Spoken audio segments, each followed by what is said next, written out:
Sanctus,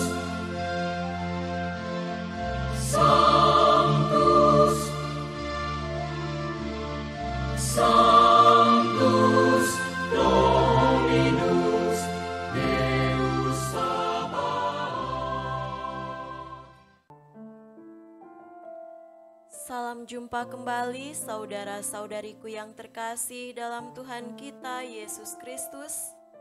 Salam sejahtera untuk kita semua. Berkat Allah yang Maha Kuasa senantiasa menyertai kita. Marilah kita mendengarkan dan merenungkan bacaan-bacaan kitab suci hari Selasa, tanggal 30 Mei tahun 2023. Bacaan pertama dari kitab Putra Sirak, bab 35, ayat 1 sampai 12. Barang siapa memenuhi hukum Taurat, mempersembahkan banyak korban, dan orang yang memperhatikan segala perintah, menyampaikan korban keselamatan. Orang yang membalas kebaikan, mempersembahkan korban sajian, dan yang memberikan derma menyampaikan korban syukur. Yang direlai oleh Tuhan ialah menjauhi kejahatan dan menolak kelaliman merupakan korban penghapus dosa. Jangan tampil di hadirat Tuhan dengan tangan yang kosong, sebab semuanya wajib menurut perintah. Persembahan orang jujur melemaki mezbah, dan harumnya sampai ke hadapan yang maha tinggi. Tuhan berkenan kepada korban orang benar, dan ingatannya tidak akan dilupakan. Muliakanlah Tuhan dengan kemurahan, dan buah bungaran di tanganmu janganlah kau sedikitkan. Sertakanlah muka yang riang dengan segala pemberianmu, dan bagian 1/10 hendaklah kau kuduskan dengan suka hati. Berikanlah kepada yang maha tinggi, berpadanan dengan apa yang ia berikan kepadamu, dengan murah hati dan sesuai dengan hasil tanganmu. Sebab Dia itu Tuhan pembalas, dan engkau akan dibalasnya dengan 7 lipat. Jangan mencoba menyuap Tuhan, sebab tidak diterimanya, dan janganlah percaya pada korban kelaliman. Sebab Tuhan adalah hakim yang tidak memihak. Demikianlah sabda Tuhan. Syukur kepada Allah.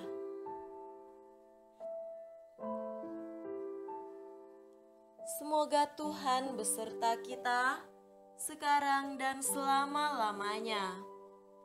Inilah Injil suci menurut Markus. Dimuliakanlah Tuhan. Injil Markus bab 10 ayat 28 sampai 31. Berkatalah Petrus kepada Yesus, "Kami ini telah meninggalkan segala sesuatu dan mengikut Engkau."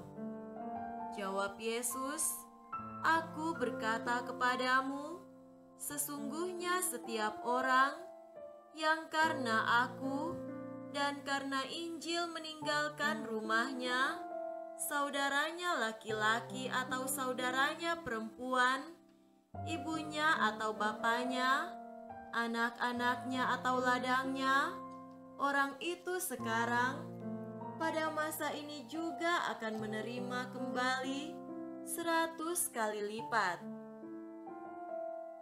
Rumah, saudara laki-laki, saudara perempuan, ibu, anak, dan ladang, sekalipun disertai berbagai penganiayaan, dan pada zaman yang akan datang, ia akan menerima hidup yang kekal.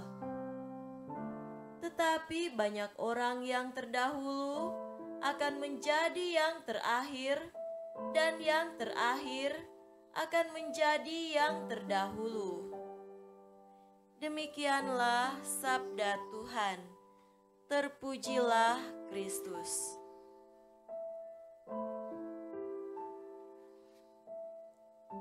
Saudara-saudariku yang terkasih dalam Tuhan kita Yesus Kristus, tema renungan kita pada hari ini adalah kekuatan cinta.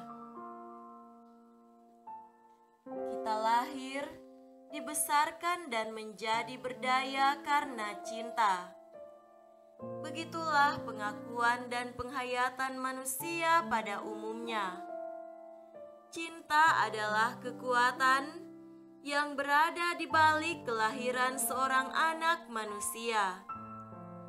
Cinta yang sama adalah kekuatan yang sudah menggerakkan perjalanan hidup manusia, yang kemudian mulai mencatatkan prestasi-prestasi dan kegembiraan dalam hidupnya.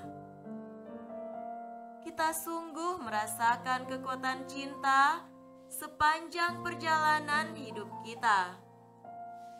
Cinta yang tulus menjadi kekuatan dalam setiap langkah hidup. Cinta yang memberi menjadi magnet yang luar biasa yang mengikat kita dalam persaudaraan manusiawi. Saudaraku terkasih, perikop Injil pada hari ini berbicara tentang upah mengikuti Yesus. Para murid terpancing untuk berbicara tentang upah mengikuti Yesus. Mereka mulai menghitung berapa lama mereka juga mengikuti Yesus.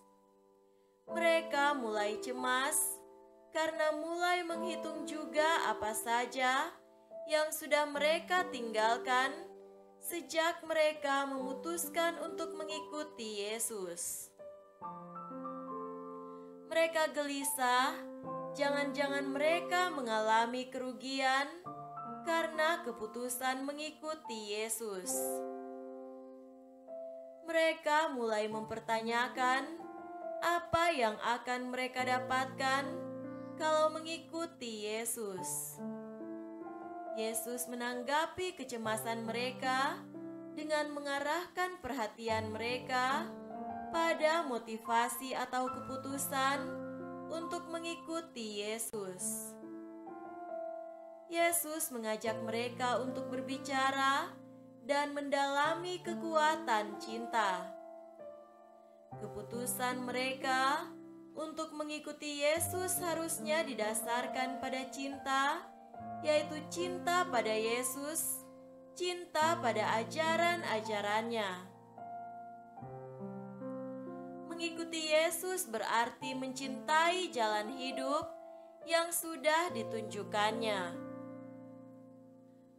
Untuk mereka yang mengikuti Yesus dengan cinta tersebut, Yesus menjanjikan, sesungguhnya setiap orang yang karena aku dan karena Injil meninggalkan rumahnya, saudaranya laki-laki atau saudaranya perempuan, ibunya atau bapaknya, anak-anaknya atau ladangnya, orang itu sekarang pada masa ini juga akan menerima kembali 100 kali lipat.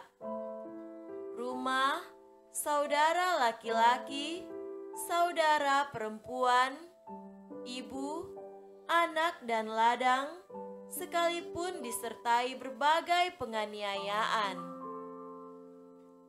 Itulah upah yang harus dipikirkan oleh para pengikut Yesus. Digerakkan oleh cinta, para pengikut Yesus tidak perlu cemas tentang masa depan mereka. Yesus yang mencintai mereka pasti menjaminnya. Yesus yang mereka cintai pasti akan berjalan terus bersama mereka. Saudara-saudariku terkasih, perikop Sirak berbicara tentang perbuatan cinta kasih, khususnya dalam kegiatan peribadatan. Dalam peribadatan, ada relasi khusus yang perlu dijalin, itulah relasi dengan Yang Maha Tinggi. Salah satu bagian penting dalam relasi itu adalah persembahan atau pemberian. Dalam ayat 9 ditegaskan, berikanlah kepada Yang Maha Tinggi berpadanan dengan apa yang Ia berikan kepadamu, dengan murah hati dan sesuai dengan hasil tanganmu. Perbuatan cinta kasih juga yang dinyatakan di dalam ibadat, dalam bentuk persembahan atau pemberian, didasarkan bukan pada hitung-hitungan. Persembahan atau pemberian harus didasarkan pada kemurahan hati. Ungkapan cinta kasih dalam ibadat tentu saja dapat dilanjutkan dalam perbuatan cinta kasih terhadap sesama manusia. Dan dalam hubungan dengan sesama pun, perbuatan cinta kasih itu harus didasarkan pada ketulusan dan kemurahan hati. Semoga demikian. Amin.